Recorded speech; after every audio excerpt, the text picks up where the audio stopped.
A couple years ago, we started, how many of you guys have heard of colony collapse disorder in honeybees? Okay, pollinators, big time problem. Anywhere from 40 to 100% hive loss. Okay, they're using stronger and stronger insecticides, glyphosate still out there, very prolific. So the bees get it. What it really does in the bee is it destroys the lactobacillus and the bifidobacterium, which are the main good guys. The enterococcus, these good guys are the nutrient producing microbes in the gut. Well, the glyphosate is very chronic. It's not acute. It's a very, very, very slow death. And in bee years, you know, it might be 50 years, but in a human life, it might be 30, 40, 50 years. In a bee year, it's 1 year.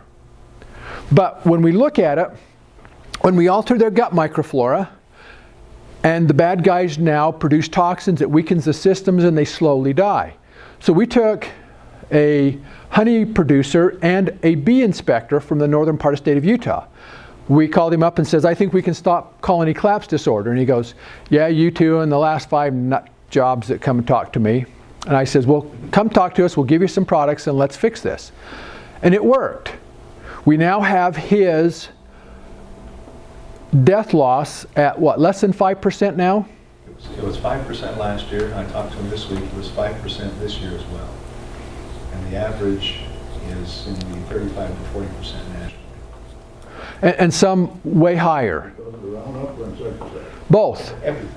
It's a combination, Dave. It is. And so... If it be that bad, how come everybody's in good shape right now? We're in good shape? Well, we're just slowly Decomposing. Yeah. But how we fixed it was we simply put the beneficial microbes back into the bees, and we put the minerals back into the bee food, and it completely corrected.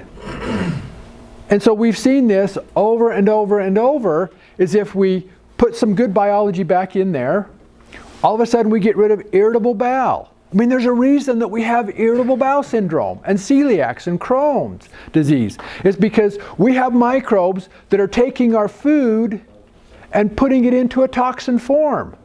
And when our body goes, hey, check the barcode on that baby, that shouldn't be in here. It goes, uh-oh, autoimmune response, and here we go. We've got multiple sclerosis. We've got diabetes. We've got Lou Gehrig's disease. We've got all of these things the body says, attack, attack, attack. Okay? We're producing things that aren't supposed to be in us.